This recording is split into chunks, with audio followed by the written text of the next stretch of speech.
Will Torres, guys and girls, what an amazing story this is going to be. We're talking about an agent who's riding, I think, in excess of over $1.5 million. Will, how are you? Tom, how are you going? I'm doing great. Mate, so good, great to have you here. I love when I have agents coming in that are writing numbers but aren't working in price tags of $1 or $2 or $3 million. What's your price tag? 700,000 is my average. 700,000 your average. Okay. You get challenged at all at listing presentations on commission, or every day? Yeah. Yeah, absolutely. And what's the response there? I mean, obviously some vendors are very price sensitive. Yeah, they are. I mean, for me, it's interesting.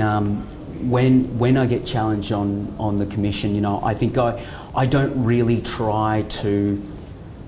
I don't negotiate on commission. Right. Sometimes if it's going to get the deal across, then yes. Yeah. But with regards to the dialogue that I would use, I would say to them, well, Tom, you know, I feel that the best agent, and you've said this before, Tom, the best agent and the cheapest agent aren't the same agent. Yeah. And I go in there with proven results showing them right. of what I've achieved in the area. I mean, I had this property the other day, which I was up a discount agent. Yeah. And the difference was that they were probably $30,000 in price difference. The discount agent was less, I was telling them more. Right. And obviously when you come up across that, against that, most people are saying, well, you know, he's over-promising, under-delivering. Right. And what I said to Garrett, well, the owner of the property, I said, well, what we need to do is think outside the box. And he said, right. what do you mean by that? I said, if we look at the market, supply versus demand, yeah. the supply is extremely low. Right. So what we need to look at is not what has sold over the last 6 months, Gary, because truth be told, the value of the property is XYZ and what the other agent is saying. Right. But we need to look at what isn't on the market, right. what hasn't sold, which right. means there's very little on the market. So I'm confident that we can achieve XYZ for you.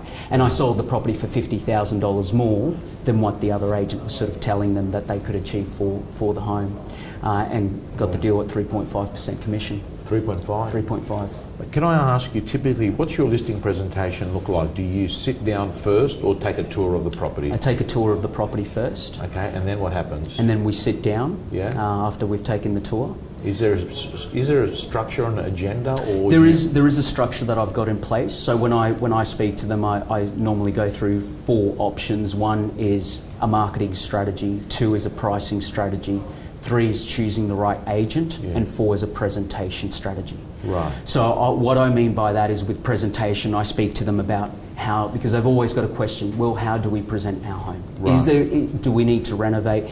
Do we need to do anything to the property to get it ready for sale? Right. So I would go through that with them with regards to a presentation strategy and give them advice if they need to dress the home in regards right. to styling the property. Right. And then I would talk to them about, you know, obviously choosing the right agent, because that's important. That's why we're there. So right. for me, I sit there and I go through. Obviously, I don't go into too much information about what I've done and beat my chest. Right. I keep it very, very brief and just let them know what I've sold in the area and obviously the database of buyers that I'm working with. So that conversation would probably only run for about 3 to 5 minutes. Right. Very, very brief. Then I would talk to them about a pricing strategy, where their price sits, right. Where their property may sit in value, and what is the best strategy to take it to the market. Most owners want more than price. their properties are worth. Yeah, most do, yeah. And you must have agents in your marketplace that go in and overprice? Yeah? Yeah, there is, absolutely. Do you, that conversation about price, is it, how does it go? Like, do you draw something up, or do you show comparables? Or? So for me, I guess...